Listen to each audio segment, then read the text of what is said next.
Hello, hi, good morning, everyone. Morning. I'm Sumit from Oxford University Press. I am your host for this event. I hope you are taking good care of yourself in this lockdown period. So, thank you everyone for participating in this webinar on design and analysis of algorithms, which is, of course, going to be conducted by Dr. Sridhar. Please let me introduce Dr. Sridhar first and then over to you, sir. Before that, I would just ask all the participants to please turn off your video mode because that might ensure a smooth flow to the presentation. And of course, Q&A session will be at the end of the PPT. So please type in your questions in the chat box and then we'll take them later. So yes.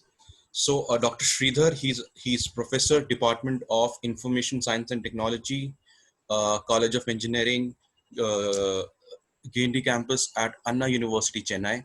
He has more than 20 years of active teaching and research experience, including a stint at National Institute of Technology, Trichy. Uh, a PhD from Anna University, he has specialized in medical imaging and has published several papers on the subject.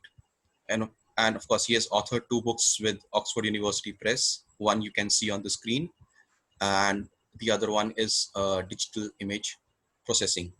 So over to you, sir. Thank you. Thank you very much. Students, today I'm going to discuss about three problems that are given to me. Uh, the agenda of today's session is going to be Floyd's algorithm. Floyd's algorithm is coming under the category of dynamic programming. So what I will do is that I will simply outline some of the essential principles of dynamic programming, and then I will explain the Floyd's algorithm along with some numerical examples as well as the algorithms that are necessary for that. And I will discuss about traveling salesperson problem using branch and technique. Then we will talk about the Rabin Corp algorithm for string matching. What I am planning to do as part of today's session is that I am just going to outline some of the basics that are necessary to understand what these problems are all about, and then how to solve these problems. Suppose, let us say, if a question is asked, and we will also talk about the algorithms that are necessary for us. Um, First, I will take the Floyd's algorithm. Floyd's algorithm is also known as all-pair shortest path algorithm. Basically, given a graph, we will try to find the shortest path from one node to another node. Um, there are many shortest path algorithms available. You have Dijkstra algorithm. You have what you say Ford algorithms also. There are many advantages of those algorithms, but uh, Floyd Warshall algorithm is very popular because the performance of this algorithm is better. That is the reason why these algorithms are what is a always popularly implemented as part of many projects. This is coming under the category of dynamic programming. So dynamic programming is a algorithm design technique. uh, Dynamic programming is not referring to any programming as such. Here, program is nothing but a sort of table where you will try to store some results, and then you will manipulate that particular table to give some sort of results. So in dynamic programming, you will always try to solve a problem that can be decomposed into many sub problems, and those problems will be overlapping type. That is the difference between divide and conquer and dynamic programming. In divide and conquer, the subproblems will be independent of each other, but whereas in dynamic programming, the problems will be overlapping. And in dynamic programming, always you will form a table, and then you will try to store the results of the subproblems. Then once you have all the uh, results available in the table, then you will try to combine those results either in the bottom up manner or in the top down approach to get the final results.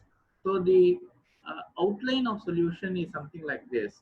We try to divide problems into number of sub problems, and then we will try to solve those sub problems.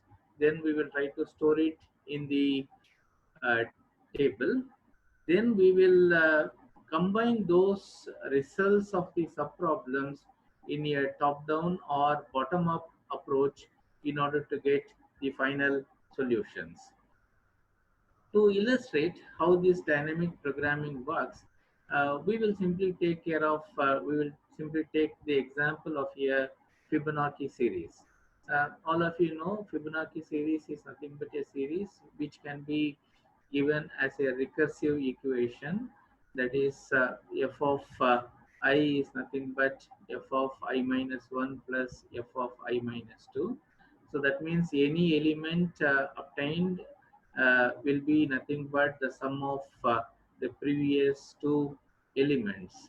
So if I take the Fibonacci of 6, you can see in this particular example is nothing but the Fibonacci of 5 and Fibonacci of 4, and Fibonacci of 5 is nothing but Fibonacci of 4 and Fibonacci of 3, and Fibonacci of 3 is nothing but Fibonacci of 2 and Fibonacci of 1.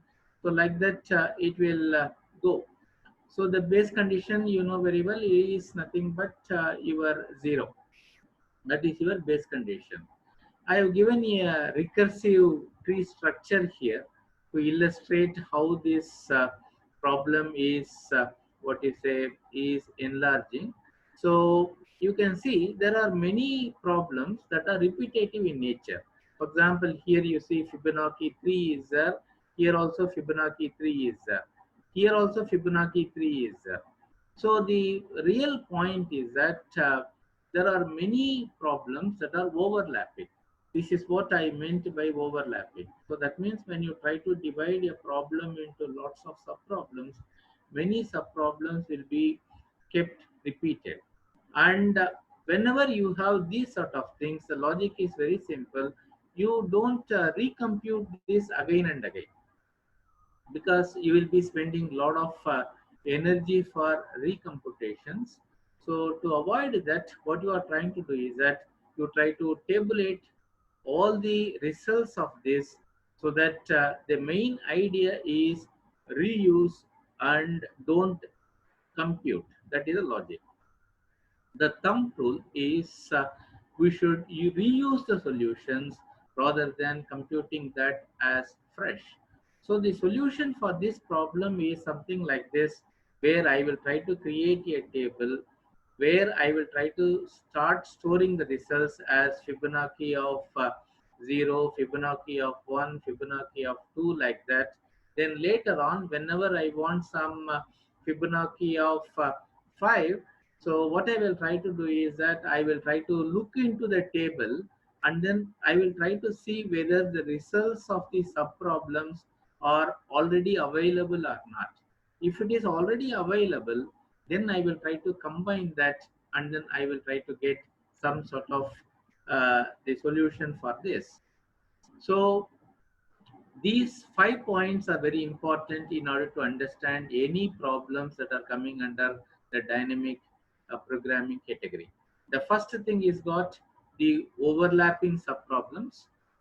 That's what I explained now. So whenever you try to divide a problem into lots of sub problems, the problems will be overlapping. Second thing is tabulation technique. So that means as part of the solution, always a table will be available. So the difference between dynamic programming and the other technique is that in other technique, in other technique, you will have only one solutions, but whereas in dynamic programming you will have all related solutions also as well. So that means in one stroke you will get the results. Put it simply, in let us say Dijkstra's algorithm, if I want to know the path between 1 to 5, I can find that.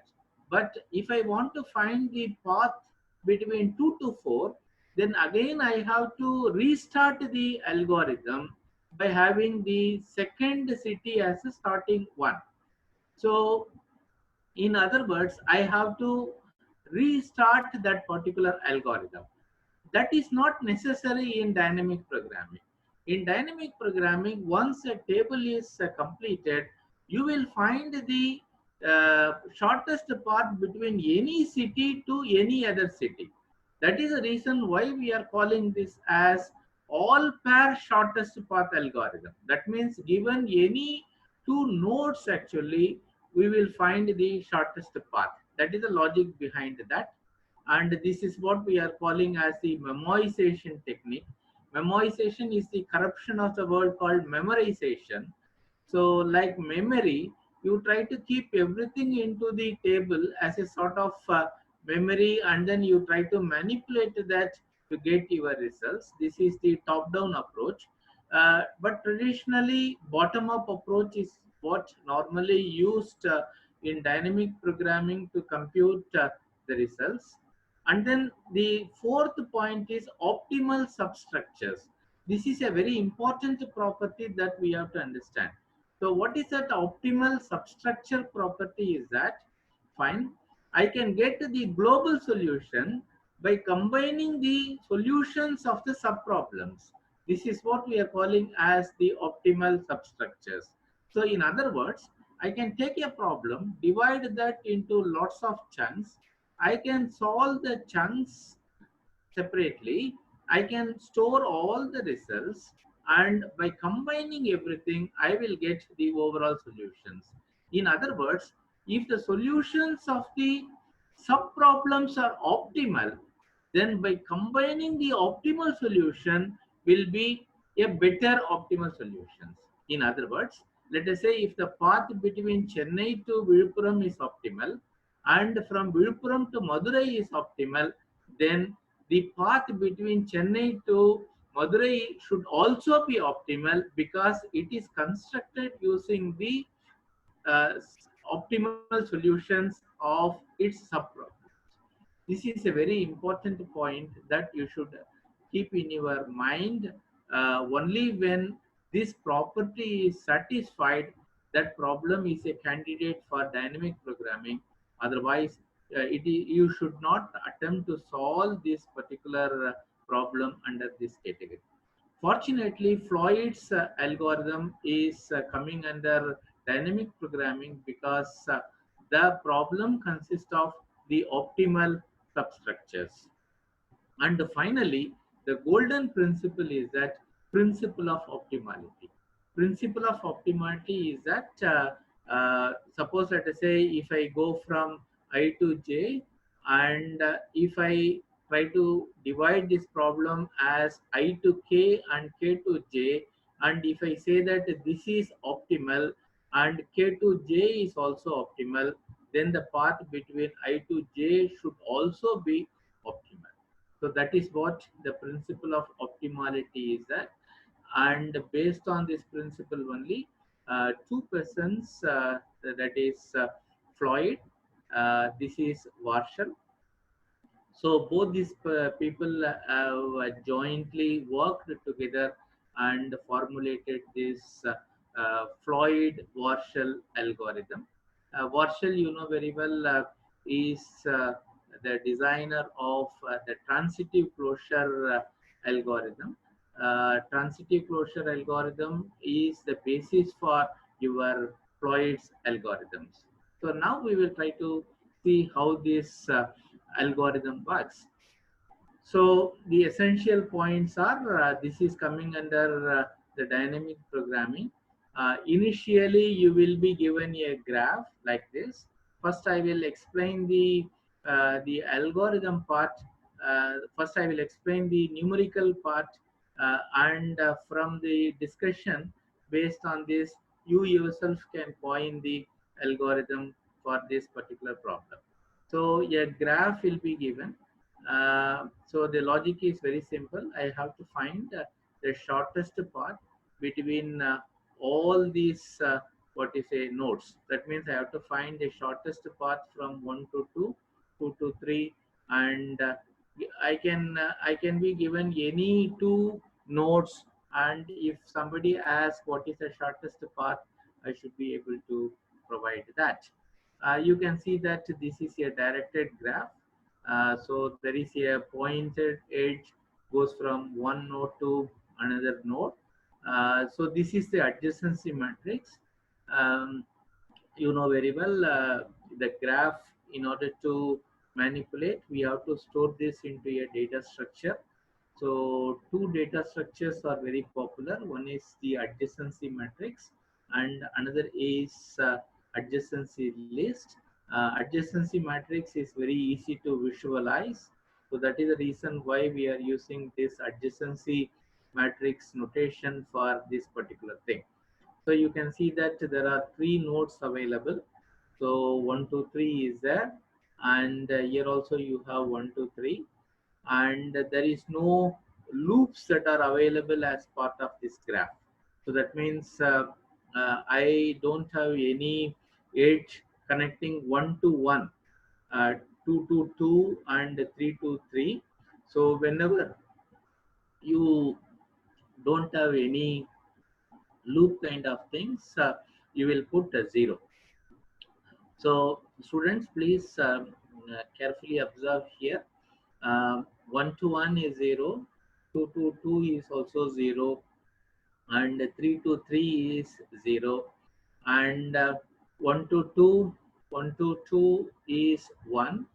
So all the weights you are trying to put as part of this adjacency matrix, right? So this is the adjacency matrix. This is the starting point of this particular algorithms. Fine.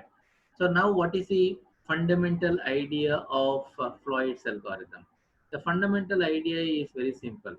Suppose let us say if I take a path from 1 to 2, means there are two things. One is a direct path from 1 to 2, and I can also have some indirect path.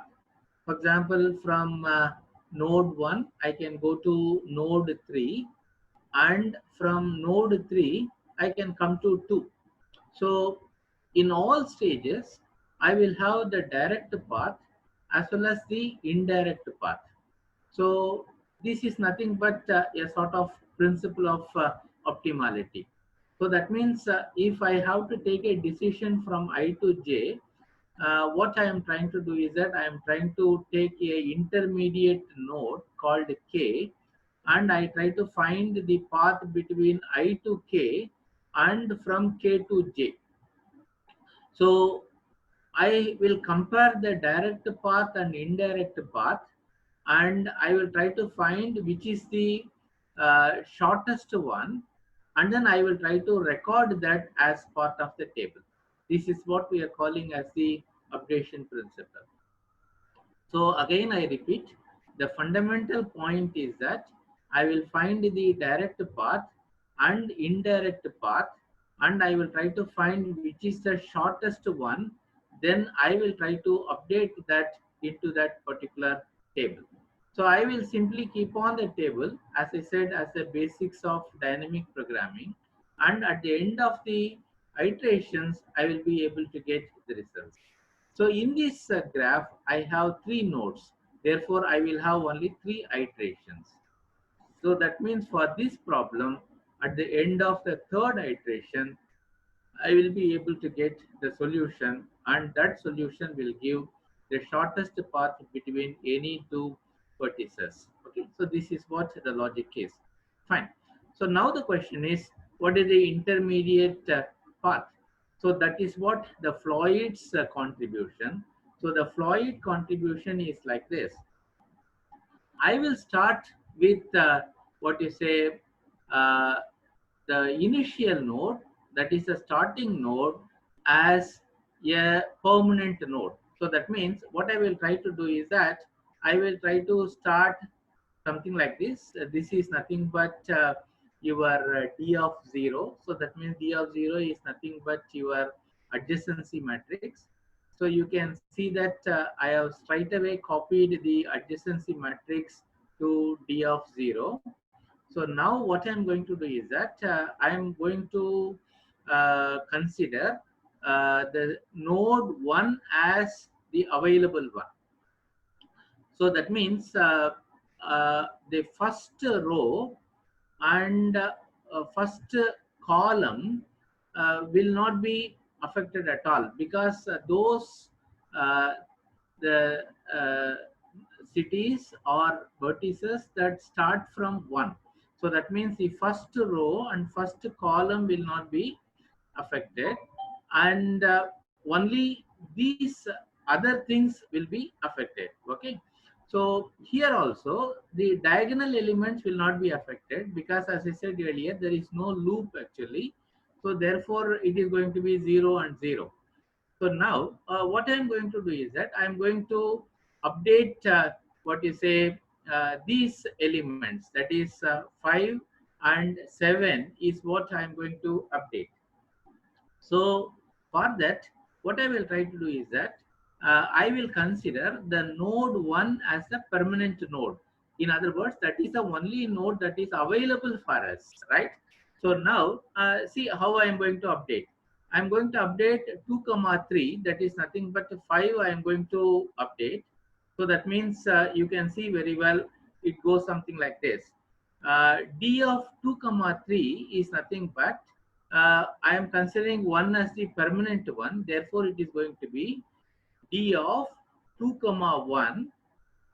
So 1 is permanent, and from 1 to 3.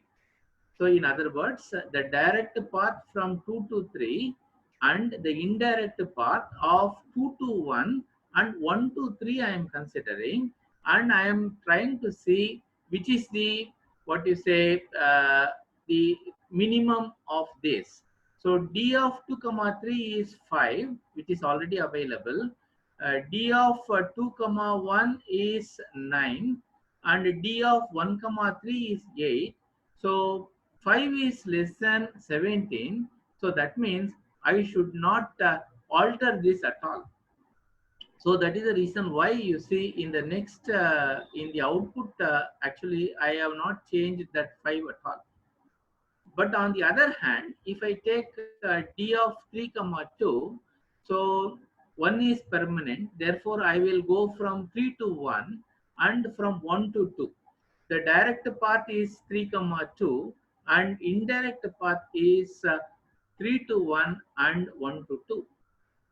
So 3 to 2 is 7, and 3 to 1 is 2, and 1 to 2 is 1.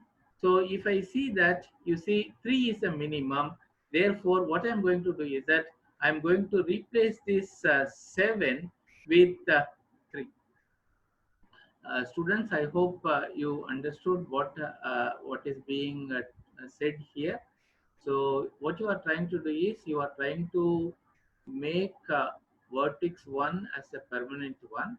So I am going to explore all direct and indirect path that arises because of that particular node 1.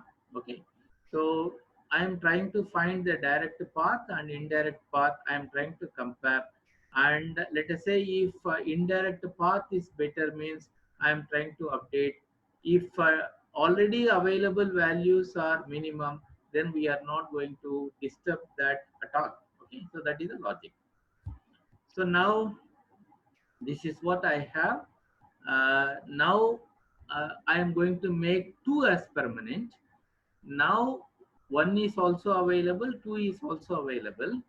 So that means you see this second row and second column will not be affected because already these things are available. So now we are going to consider 1 and 2 as the intermediate nodes, and we are trying to make updation if possible. So again, you see this 0 and 0 will not be affected. Only these two things I have to consider, right? So I will consider like this. D of 1 comma 3 is nothing but uh, D of 1 to 2 and 2 to 3. Indirect path. These are the values. You see minimum is 6 actually. Therefore, I am trying to remove this 8 by means of 6. So now 6 is the minimum value. And similarly, if I take a D of 3 comma 1, you see this is D of 3 comma 2 plus D of 2 comma 1. Again, you see the minimum is 2. So that means I am not going to disturb this at all. So now in the second iteration, you see only one element is getting changed and the rest of the things are remaining as it is. So now we are going to the third iteration. So in the third iteration means now you see this third column and the third row will not be affected. Only these elements needs to be what is a concerned. So again you see this diagonal element 0 0 is not affected. So now I will make the third node also permanent. That means all nodes are available now. So now I will try to compute d of 1 comma 2. So d of 1 comma 3 plus d of 3 comma 2. 1 is already minimum. Therefore, I am not going to disturb this at all. But whereas here again I take d of 2 comma 1, so which is nothing but d of 2 comma 3 plus d of 3 comma 1. So 9 is less than 7. So that means 7 is a minimum. Therefore, I am removing this 9 by means of 7. So now what happens? So I am coming to the end of the iteration because there are only 3 nodes. Therefore, at the third iteration, I stop the process. So by the time what I get as the output is nothing but this particular matrix, and this particular matrix is what gives the shortest path between a node and any other node, right? So now the logic is you would have understood. First, K, that is an intermediate node, only one is permanent. In the second iteration, one is available, two is available. Then in the third iteration, one is available, two is available, also three is available. So by the time we reach the end of the solution, so when we finish that, that matrix that gives the value is what the shortest path is all right. So now you see this is what the algorithm is. Algorithm writing for dynamic programming is a real cakewalk because you don't have to put any effort for this because now you can see the core of this is this thing only. That is the path between I to j. So I to j, how you are computing? Via intermediate node called k. Therefore, you are trying to find the indirect path. I to k and k to j. That is what it is. So this is a direct path, I comma j. This is the indirect path, I comma k and k to j. And what you are trying to do, you are trying to find the minimum, and that minimum is what you are trying to put as your resultant. This is the recursive equation that governs the entire algorithm, and to honor the Richard Bellman who formulated this dynamic programming, this is called Bellman equations. So this Bellman equation is what you have to put as part of the algorithm. So now you see how many variables are there. I, j and k are the variables. So you will start a loop for I equal to 1 to n, for j equal to 1 to n. inside that you will put this particular formula. So what is the k? K is the intermediate one. First, only k is equal to 1. After that, it becomes 2 like that. Therefore, you are putting k as the outside loop where k is nothing but 1 to n. Inside that, you are putting everything. So students, you can easily observe that the first part is your initialization part. Initialization part, I already told you, if there is no loop, you put diagonal elements as 0.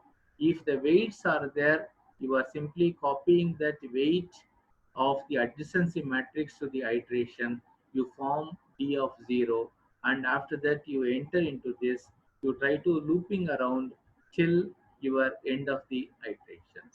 Finally, you return at the end of the iteration the D as your answer for this particular algorithm. So you can see that algorithm for this is really a cakewalk, because all you have to remember is this basic recursive equations. So this part is nothing but tracking the path. The first algorithm gives you what is the value for the shortest path between any node to any other node.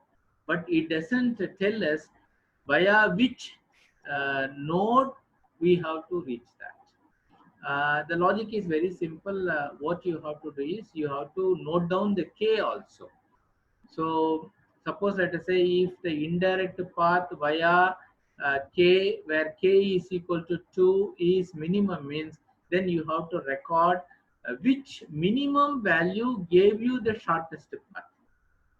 So once you start recording your k value, and if you have that table also, you can easily find out what is the shortest path. For example, if I want to find the shortest path between 1 to 3, means during that computation, I will find whether any alternative route is better. Suppose let us say if going via 2 is the optimal, means then k value is going to be 2. If I know the value of that, then I will know that fine, going via that particular thing is very effective. So that is the logic behind this particular thing.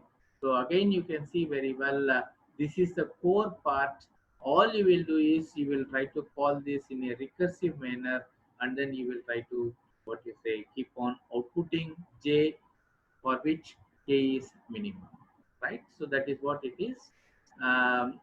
This is another sample problem. You can, what you say, go through this, you can solve. Again, I have given you a graph. So now this is the adjacency matrix for that particular thing. Please remember what I said. You will keep the city 1 as permanent. So then you will start immediately take the first row and first column as a entry for which no updation is required. So for all other entries, you will try to find the direct path and indirect path via one, and you try to see which is the minimum. If already minimum value is in the table, then don't try to bother. Simply keep moving on. Otherwise, you try to make the updations. So that is what I have done here. So I have computed this as the first iteration, and this is the second iteration. Second iteration means second row and second column is not affected. Diagonal elements are not affected. For all other things, I will go via second one, that is city B, and then I will try to find out which is minimum. So here it is already minimum is there, therefore it is not changed at all. So I will move on to the third iteration. So third iteration means third row and third column is not affected. Diagonal elements means this 0 is not affected. So this 2 3 is infinity, I have to evaluate. Again, you see during the computation I see 3 is minimum, therefore this infinity is being removed by that particular value. Okay. So in this particular manner, you can solve those sort of things. Finally, what is the complexity of that? Again, it is very easy. Just see the algorithm. You have three variables, I, j, k, all goes from 1 to n. So that means this is going to be order of n cube. That is what this is. So if you take the shortest path algorithm through some other approach, means again it's going to be order of n cube. This algorithm complexity wise is not any better from your Dijkstra's algorithm, but the only advantage is that this is a all pair shortest path algorithm. In one word, you try to compute not one solution but a solution for a couple of problems, so that whatever question is asked, you can answer that. Okay, that is the biggest plus point of some. That is the biggest plus point of dynamic programming, right? We have completed one problem. Now we will move on to the second problem that is given to me. That is the traveling salesperson problem.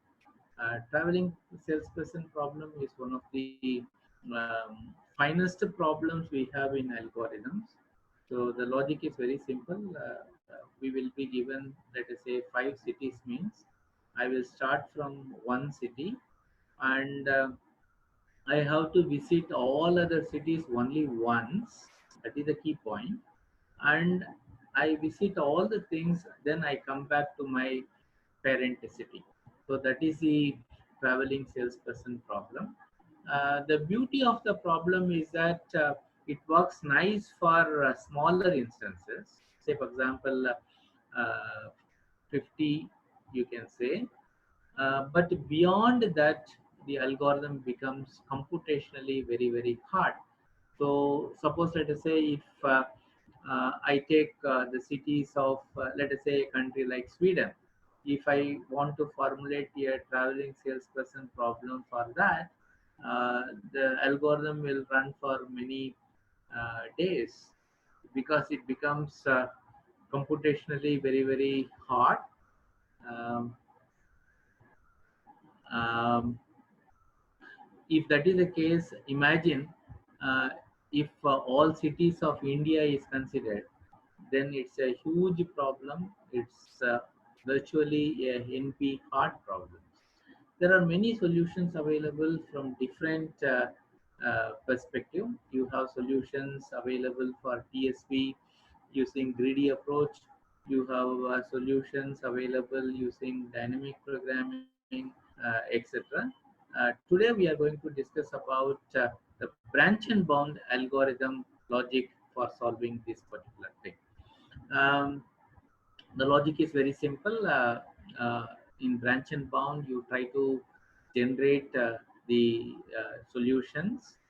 So once you generate the children, then you put it into a queue. Then you can consider what is a one by one all the nodes. You will check whether this is the goal you are trying to aim. If it is a goal, then you try to terminate that.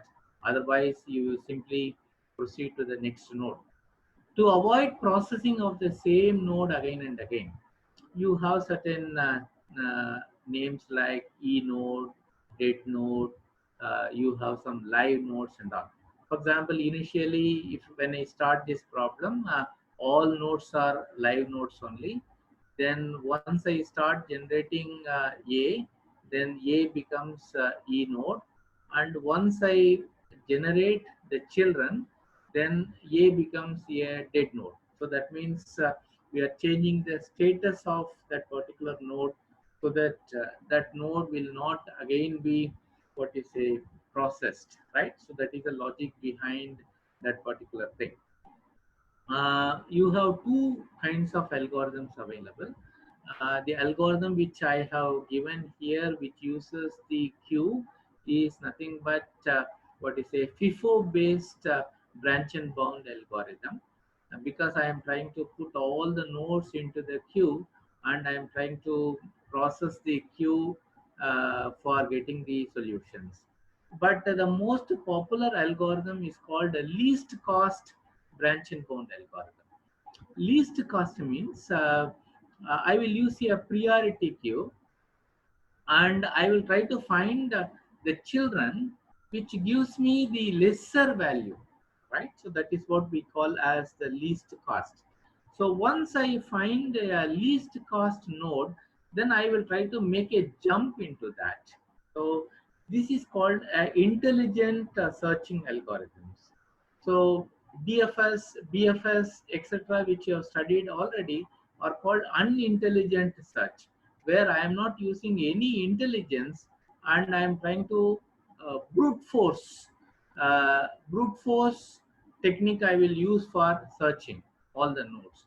But whereas these things are the intelligent ones, where my logic is very simple, I will try to use some sort of intelligence, and that intelligence is nothing but the cost mechanism, and using the cost I will try to make a jump into that. So in other words, there is no order for this kind of branch and bound. So I can go from any node to any other node in a zigzag manner, like a greedy man looking for the least cost. Then I will try to see which is the productive one. If I find the productive one, I will stop the solution. Otherwise, I will keep on moving that. So the difference in implementation is that I will use priority queue for this, and this is nothing but heap structure. So min heap I will try to use, so that I will always find the node that is associated with the least cost in the beginning of the queue, so that I will try to exploit. I request the students, please go through these two algorithms very carefully. Any problem that comes under branch and bound, you can use this algorithm as a template for solving that. Okay, so that is the reason I'm giving that. Now I am straight away taking the traveling salesperson problem. First, I will start with a numerical problem. You try to understand what exactly it is. Once you understand that, automatically you can write algorithm for this based on the template that we have used. I have taken the least cost branch and bound solution for this particular problem. So I am given three cities. As I said earlier, the traveling salesperson will start from city one, then he can go via two or via three. The condition is a city should be visited only once, and finally I have to come back to one. So now this is the adjacency matrix. Um, you can see all infinity is there in the diagonal. So that means I cannot start from I, and I can't loop into that one, right? In fluids we put 0 for that, but here we have to put infinity. That is a basis of this particular thing. The rest of the things are very simple. All you have to do is you have to copy the weight directly into this particular thing. Fine. So now what should I do? The logic is very simple. I will form a tree. So if I start from 1 means I can go to the city 2, or I can go to city 3. So I can form the tree. Um, but I have to find the cost of that by means of some logic. That logic is nothing but a technique called row reduction technique. So row reduction technique is very simple. I will take the adjacency matrix as it is. What I will try to do is I will try to find two bounds, lower bound and upper bound. Upper bound is infinity. Lower bound is what I want to find out. What is the meaning of lower bound? Lower bound means that is the minimum effort that is required in order to travel. So that is a minimum amount. For example, if I am asking you a question, what is the train fare from Chennai to Delhi means, you can give two things. You can say approximately it won't to go beyond 5,000. If you say 5,000 is the upper bound, But on the other hand, if I say find 1700 is the actual fare, means if that fare is very closer to your actual value, means then that is a lower bound, right? So what we are trying to do is we want to find the lower bound by means of this, by means of row reduction. Row reduction is very simple. I will find the minimum of the row and I will try to subtract that minimum from all other elements of that particular row. Once I have the row reduction, I will have the column reduction also. Column reduction means again I will take the minimum of the columns. I will try to subtract that from all other elements. And the lower bound is nothing but the sum of all these values, right? So please carefully see here. I am taking the adjacency matrix. I am going row by row looking for minimum. What is the minimum here? 2 is the minimum. Here 3 is the minimum and here 1 is the minimum, right? So now I will try to subtract the this minimum from all other elements. So 4 minus 2 is 2. 2 minus 2 is 0. Similarly, this is minimum. 3 minus 3 is 0 and 4 minus 3 is 1. And minimum is 1. So 1 minus 1 is 0. 8 minus 1 is 7 and 1 minus 1 is 0. So now I have row reduced my matrix, and this matrix I am putting it here and I am going for column. Students, please carefully see. In the first column minimum is 0, right? In the second column minimum is 2. So I am putting 2 and I am reducing this. 2 minus 2 is 0, infinity, 7 minus 2 is 5, right? In the third column minimum is 0. So that means you can see that this is what I am getting as the row reduced value, which I am going to assign as the cost for that particular node. So if I add everything, that is 2 plus 3 plus 1 plus 2 means 8. In other words, 8 is the lower bound for that initial node A, right? So now what I'm going to do is that now I know the value for the starting city, that is 8. So now I will find the path one by one. So that means I have 3 cities. So I will start from 1, then I will go to 2. So I will try to find the new values for that particular one, right? So what I will try to do is that I will take that particular matrix here. So I'm just putting it here. First one is 1 to 2, right? So that means what I will try to do is that uh, first row and second column, I will make it as what is a infinity, or I will not consider that at all for my computations. Why? Why first row and second column? Because it is path 1 to 2. That is the reason. So first row and second I will not consider. For the rest of the things, I will try to find the row minimum as well as row column minimum. So now you see, if I remove this, I have only infinity and 1. What is the minimum? Minimum is 1. And if I take 0 and infinity, what is the minimum? Minimum is 0. So again, I will repeat the process. Infinity minus 1 is infinity only. So 1 minus 1 is 0. Then this is minimum. So that means the rest of the elements will come as it.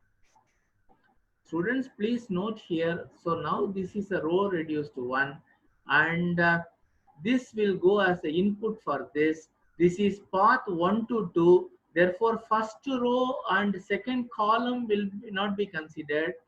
You try to find your column. This is the minimum, 0 is the minimum, and here also 0 is the minimum. So since minimum is 0, this will come as it.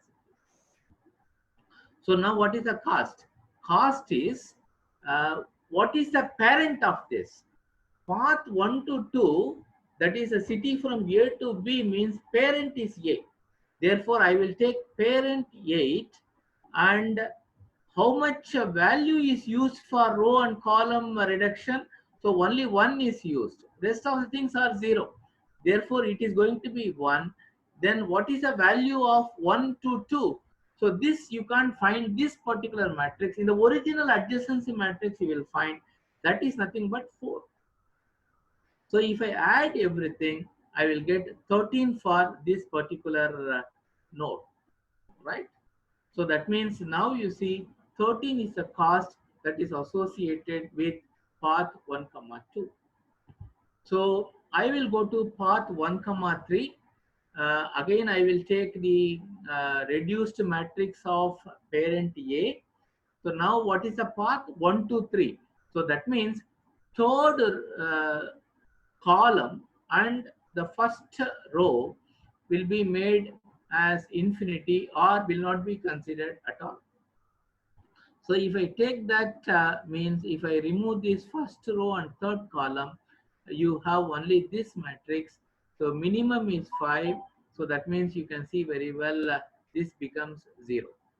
So here minimum 0 and infinity is 0. So infinity 5 is 5. So now you are trying to reduce this. Now this matrix will come here. So now you will try to, what you say, find the column minimum. Column minimum is 0, 0. So that means now you can see very well what is the cost. Cost is, it is nothing but parent. That is first time we did, that is 8. And what is the reduction that is used here, that is 5. And what is the value of 1 comma 3, that is nothing but 2. So if you put together everything, it is coming as 15 now. So now this is the tree you will try to draw now. So first city, that is nothing but A. Then you are trying to come to the second city, trying to come to the third city. The bound that is associated is 13. Here the lower bound is 15. What does it convey? It conveys that fine, going via the city 2 is beneficial because its value is going to be lesser than 15, right? So now I will take this particular path. I will not go via 3, I will come via 2 now. So now what is the traveling salesperson problem? That means from 1 to 2 I have come, then from 2 to 3 I will go. So for that I will try to compute it again here. So now I will take path 2 comma 3. So that means the reduced matrix of your node 2 will be taken here. You try to find path 2 comma 3. Therefore you will try to, what you say, remove that uh, you will try to remove that second row and third column. Again you will try to reduce everything. If you try to reduce everything, it is coming as 17. So now this is going to be the 17 one. And finally you will try to see the tree actually. So this is 8, this is 13, this is 15, and this is 17. So which is a minimum? Minimum is 15. So that means you can't arbitrarily terminate the algorithm, but instead you should go back to this 15. Then you will try to find the path 3 to 2 also. If you try to find the path, it is coming as 23. So that means now this is going to be 23. So now you can see very well which is very effective. 17 is what you say, lesser than 23. So therefore the best path is 1. Then you will visit 2. Then you will visit 3. Then from 3 to 1 you will come. That is the best path for this. Again, I repeat the students, the logic is very simple. Cost assigning mechanism is the very effective one. Cost effective mechanism is something like you try to row reduce by taking the minimum of the row, and you try to reduce it by column. Then you try to add all the costs. Then you try to add with the cost of your parent. Then you try to add the edge cost.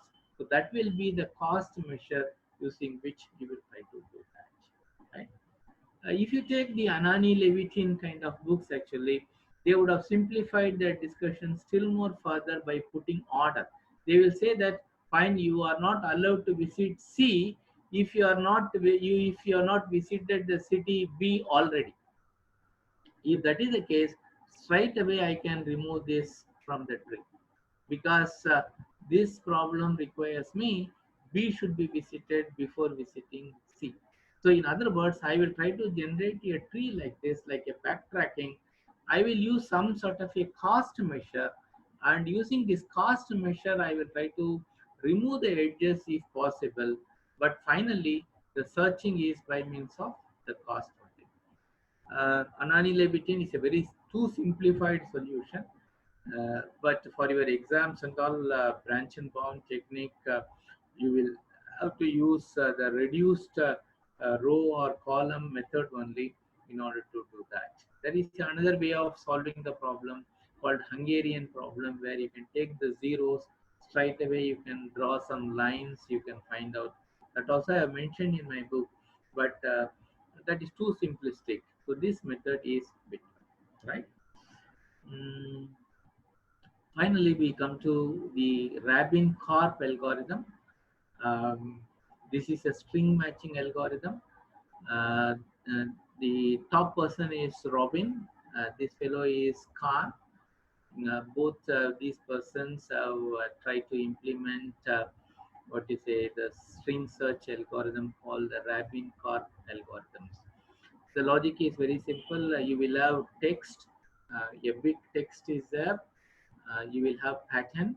Pattern by logic will be having less length than your text. So you try to match whether it is matching or not. If it is matches, you try to say the pattern is present, otherwise it is not present. Brute force method is you will try to match one by one, but it takes lots of time. So to avoid that, you can go for the Rabin-Karp algorithms. Brute force takes order of Mn, so you try to improve that by means of this Rabin-Karp. The logic is very simple. They use a word called fingerprint. Fingerprint means I try to take the fingerprint of my pattern. I take the fingerprint of my text. Then I will try to compare the fingerprint. If both the fingerprint matches, then I will try to say that pattern is present, otherwise it is not present. What is a fingerprint? Fingerprint means it is the hash value. In other words, I will try to take the hash value of a string, and you know very well, hash function is a function that maps a string to a numeric value. So I try to take some sort of a string like this, and I try to generate some sort of a value. Now instead of comparing the strings, actually I can compare the numbers. The number comparisons are very faster, therefore I can say whether the pattern is present or not. So this is what the algorithm is. Find the fingerprint of your pattern, find the fingerprint of your text, then you try to apply the brute force technique, try to see whether the pattern is there or not. Okay, this is what it is. Fine. Students, please carefully see this. This slide will tell you everything about Rabin-Karp. Assume that I have a text like this. I have a pattern like this. Um, so what I will try to do is I will try to convert this into some sort of a number.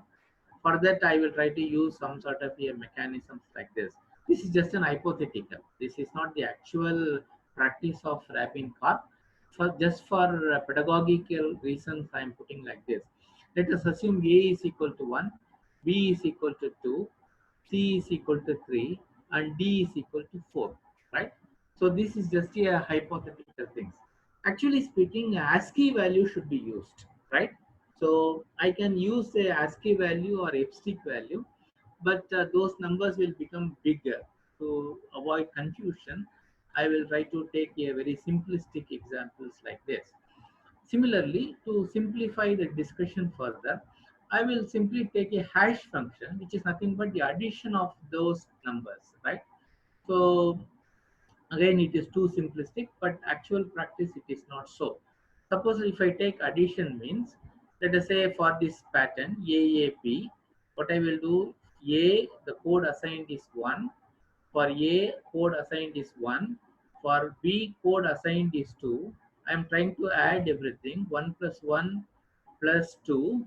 This is nothing but what you say 4. Okay, this is what it is. 4 is the number that is assigned for your pattern. What is the length of this pattern? Length of this pattern is what you say 3. So in the text, I will take the first three things. First three things I will take. The value of A is nothing but 1. So that means if I add everything, I'm getting a value of 3. Then next 3, it is also 3. Next 3, it is also 3. Next 3, if I take, it is going to be 4. So that means pattern value is 4. Therefore, 4 is matching only with this 4. Therefore, the pattern AAB is there. AAB is same as this. So this is the logic. So in other words, the logical reason is that very simple. Try to convert your string into a number. Then you try to compare the numbers so that it will be faster. This is the logic. But there are certain disadvantages. For example, I am taking DBA, which is giving a value of 7. But in the text, I am taking CCA. Again, it is coming as 7 only. It says there is a match. But if you see actually, DBA is different from CCA. This is the disadvantage of Rabin-Karp. In other words, this is called a spurious hit. Spurious hit means it is a false alarm. In other words, if the hash function is not very complex, then you will have this sort of fake results also. So to avoid that, Rabin-Karp suggested that find the hashing function should be very, very complex so that we can implement these sort of ideas, right? Fine, these are the three possibilities you will get. Either it will be successful or unsuccessful, or you will get the spurious hit. Okay, this is what the first idea is all about. Second idea is called rolling hash function. Okay, so what is rolling hash functions? Imagine things like this. I'm taking a pattern DBA. Uh, it is coming as 4 to 1. I can club it together. 4 to 1, I can say it as a 421. So 421 means it is nothing but 4 into 10 square plus 2 into 10 plus 1 into 10 power 0. So that is 421. Similarly, you take this pattern. Pattern is CCA. So this is nothing but 331, right? So now the idea of rolling function is like this.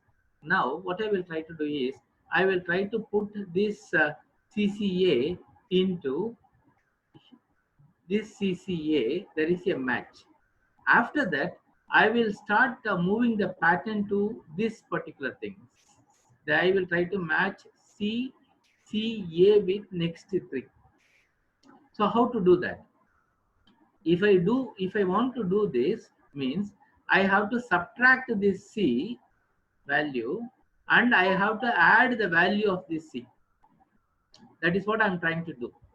I will take all the values. I'm trying to remove the first C. First C is nothing but associated with 10 square. So I am trying to subtract that value and I am trying to add the fourth C into this. So that means 331 minus 300. Then I am trying to add the last C.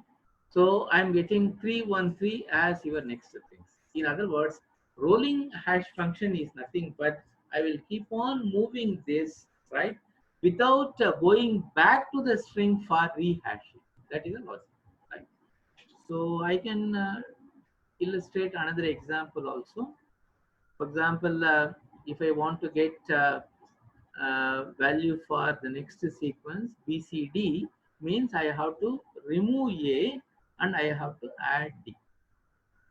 So this is with respect to numbers. Therefore, index is 26 instead of 10. So that is what logic is. In other words, moving is nothing but subtracting the first part, adding the last part. So like that I can proceed. With these things, I can start explaining this. The logic is I have to use a hashing function. I'm using a hashing function mod 13, right? So what I will try to do is I will try to take 124. 124 mod 13 is 7. So 7 is a value assigned for this particular pattern. So I will go here, I will take 413. 413 mod is 10. 10 is not equal to 7. So I will simply move, that is rolling hash function. I will take 133. Again mod is 13, it's going to be 3. 3 is not equal to 7. I will move again. 331. Again, if I take mod 13 to 6, it's not equal. Again, I will roll function. 312 I will go. So it is 0. 0 is not equal to 7. I will still move. Then I will come to 124. 124 means mod 13 is 7. So my pattern is 7. Therefore, match is found. So that means 124 is available here. Students, the logic is very simple to understand. All we have to understand is two things. One is hash functions. A proper complex hash functions will really help you to solve the problem. Second thing is rolling hash. Rolling hash means you have to simply keep on moving that, and you will try to compare the results to get your result. That is what pictorially I have put it here. And time complexity is order of n m, where n m are nothing but the length of your text as well as your pattern. So it's the order of n m, which is same as your brute force only, but the difference is in best case the complexity becomes order of n plus m. So in that case, this algorithm performs better than your what is a brute force algorithms, and this algorithm is what is a popular because of two reasons. One is it is based on the concept of hashing function.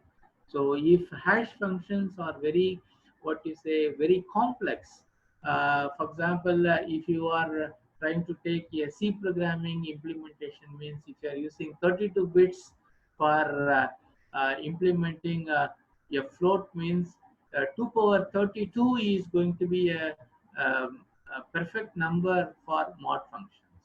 So you can say number mod that is going to be a very complex number. In that case, this algorithm is really superior. Second thing is it's very fast because you are not dealing with strings anymore. You are dealing with numbers.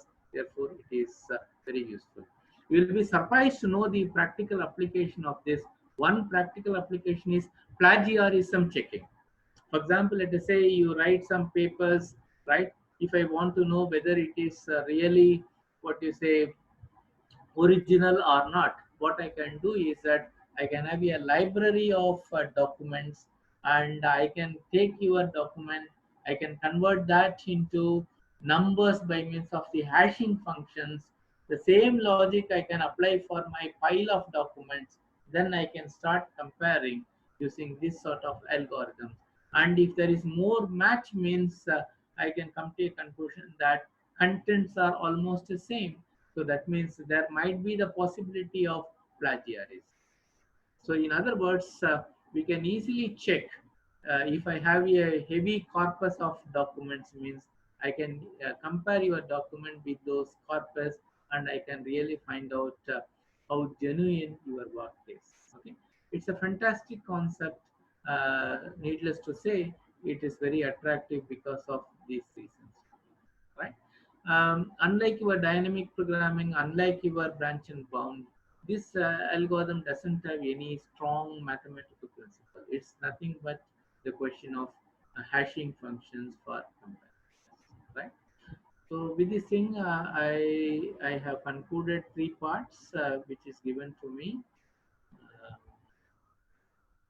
I'm very sure that you would have understood. If there is any questions, you can ask. Yeah, thank you, sir. Thank you for sharing your expertise on these many topics and problems related to algorithms. And I would also thank the participants here. Any Uh, questions, sir? so till now we haven't received any question in the chat box. Can I please request participants, if they have any question, please type the same in the chat box here.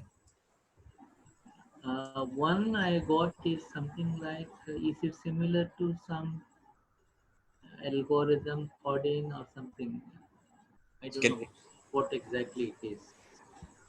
Uh, can you address that, sir?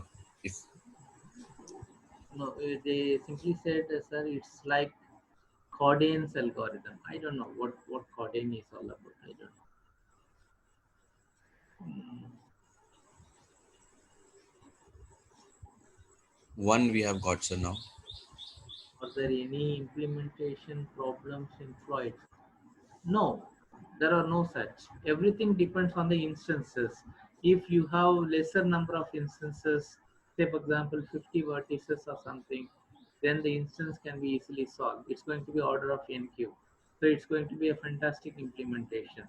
But if a number becomes very, very large, for example, millions kind of things, then this algorithm perhaps is not the best choice, because the order of n cube will take a lot of things, uh, lot of time is required for that. Sir, understanding the logic is clear, but making the algorithm is difficult in different circumstances. Why, sir? Um, I think this is a very generic question. My logic is very simple. Try to understand the problem first. So if you understand the numerical problem, automatically you can write the algorithms. Having taught algorithm for many years, always students will tell me that, sir, I'm able to understand this, but I don't know how to write algorithm for this. But actually, it is not a fair one, because if you really understand the logic, uh, you can easily convert that into some sort of an algorithm, because you are not going to implement it in a language. You are going to write a pseudocode only. Pseudocode can be a combination of your mathematical logic and your English. Therefore, you should be able to explain that. For example, in the Floyd's algorithm, which we have discussed, we haven't talked anything about the algorithm. All we have is just an equation, that's all. So if the equation is known actually, then building the algorithm around that equation is very simple task. All we know is very well, that is the minimum of your direct path and your indirect path. So that means it's going to be d of I comma j, and indirect path is I to k to j. We are finding minimum three variables I j k. You simply keep on putting that, that's all. So, my advice to you is very simple. Try to understand numerical problem, try to solve it, and once you have a confidence about that, means you can easily, what you say, write algorithm for that. I hope I have addressed your concern, right? Any other questions? Yeah, so there's one more. Should I read it for you, sir? I'm not able to see that. After learning a particular algorithm, I find it hard, quite difficult to That's what implement I it in a have. question. Sir, can you suggest any method? And that's what I.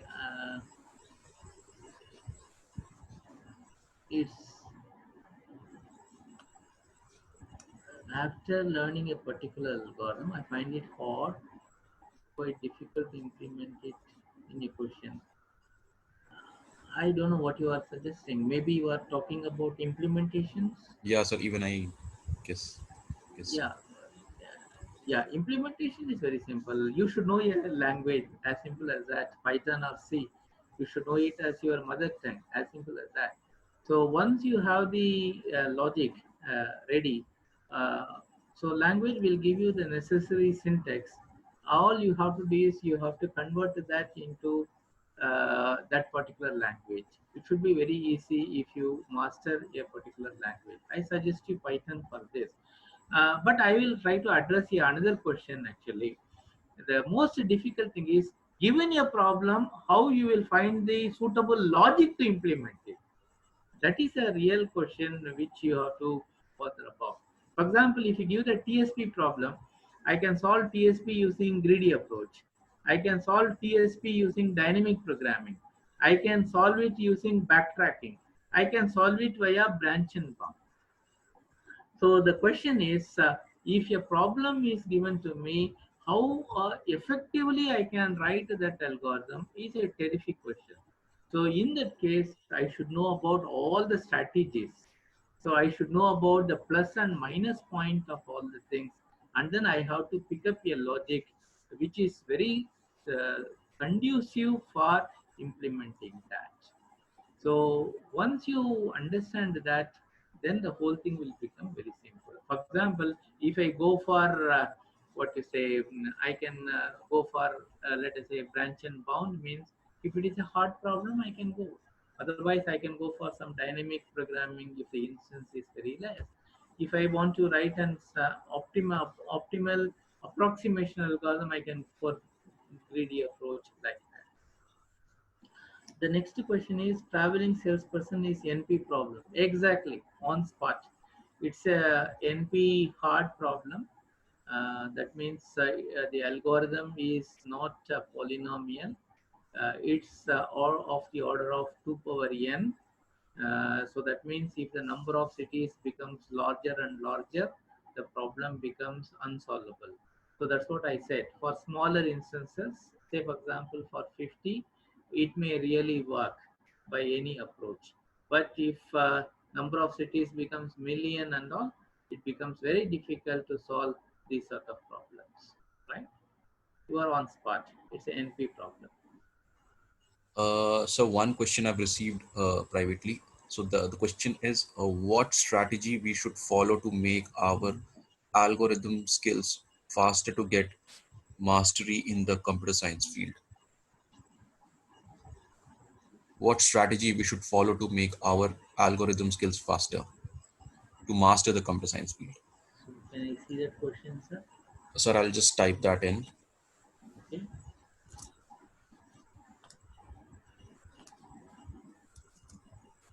This is the one, sir.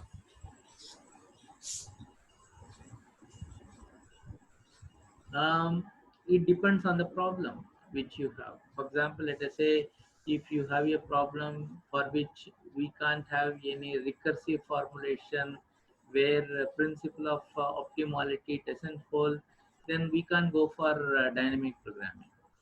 So the problem will really dictate what sort of strategy should be used.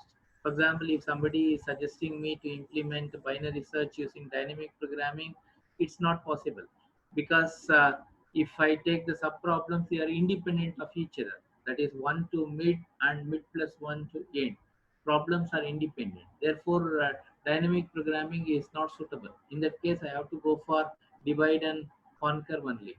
So, in other words, the problem will have its own speciality, and those speciality will come only in certain approaches. For example, traveling salesperson problem I can solve using greedy also, but greedy has got a disadvantage. It is only locally optimal. So that means if I find a solution, there is no guarantee that that is the best solution. On the other hand, dynamic programming will give you such a guarantee that it is optimal because it's globally optimal. So in other words, the solutions of dynamic programming will be slightly better than your greedy approach. If you go for, let us say, incremental methods like linear programming, answers will be fantastic. So there is a theorem which says that the optimal solution provided by your linear programming is the best solution you can ever have. There is a proof for that. So in other words, uh, problems will really dictate us. I can't, what you say, cast a binary search problem as a linear programming problem. It is not possible because it is not an optimal solution category. So, in other words, the suggestion is very simple. Number one, have a skill set of all design paradigms. That is must. Second thing is you try to see the special characteristics and try to do matching. So whether this problem can be solved as part of greedy, whether part of dynamic, whether part of branch and board, whether part of approximation, like that. Once you know how to match it, then you will get the necessary skills. In other words, computer science problems, if you take, all problems require optimal solutions. Therefore, your choice of design is going to be a very important task. So, if you have a real skill set of all design strategies, then the problem definition itself will really dictate us which choice is best. That is the answer for your particular question. It doesn't come very simple. You must have lots of experience in solving that. If this problem is solved, what are the other NP problems that can be solved? Fantastic. So if you have a problem, let us say NP hard, you can convert that into any other problem. And if it is polynomially convertible, and if can be polynomially verified, those set of problems are called NP complete problems, right? So once you have the problem solved means, then the entire set will vanish. In other words, you will find a solution for that. So in other words, you can approach this in two ways. One is uh, whether you can reduce it to some other NP hard problem. For example, there is lots of problems available to convert traveling salesperson to Hamiltonian. Hamiltonian is a NP hard problem. Therefore, you can give you a proof that TSP is also a difficult problem to solve. For proof and all, this kind of thing will really help. And of course, if you solve TSP problem, Hamiltonian problem will be solved. If Hamiltonian problem is solved, then sum of subsets problem can be solved. So it's a big chain, but unfortunately we don't have solution. That is a real fact actually, right? So any other questions?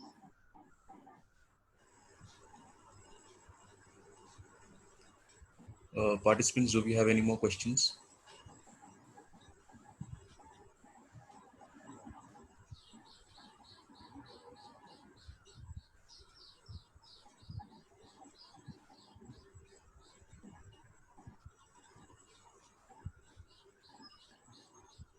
So if you have any other question, you can always send email to my thing. So you can find my email in my department website. I work in information science and technology department, Chennai University. You will find my mail address. You can always send mail. You can also make a visit. You can meet me. Whatever your problems are in algorithms, I'm very happy to clarify. And not only with respect to this particular course, if you're doing any project where you are getting some stuck with some algorithm part, you can always visit me. I am very happy to help you all. So SRM is a very prestigious institution. In fact, I worked in SRM 25 years before actually. So that means I have very fond memories of SRM. So um, if you don't have any question, I will close the session. But feel free to ask, feel free to contact me whenever you have any doubts. Thank you very much. Yeah, thank you, sir. Thank you for answering these many questions, and thank you for sharing your knowledge and expertise with the participants here. And yeah, we are also, sir, we are going to upload this webinar recording on our YouTube page, and we are going to share the link with the participants so they Definitely. can revisit or replay the video. So yeah, so thank you everyone. We are gonna finish this, conclude this webinar now, and take care everyone. Stay safe. Thank you. I thank Oxford also profusely in this moment actually for giving a wonderful opportunity to address all of you. Thanks for you, sir. Thank you, sir. Thank you, everyone. Bye.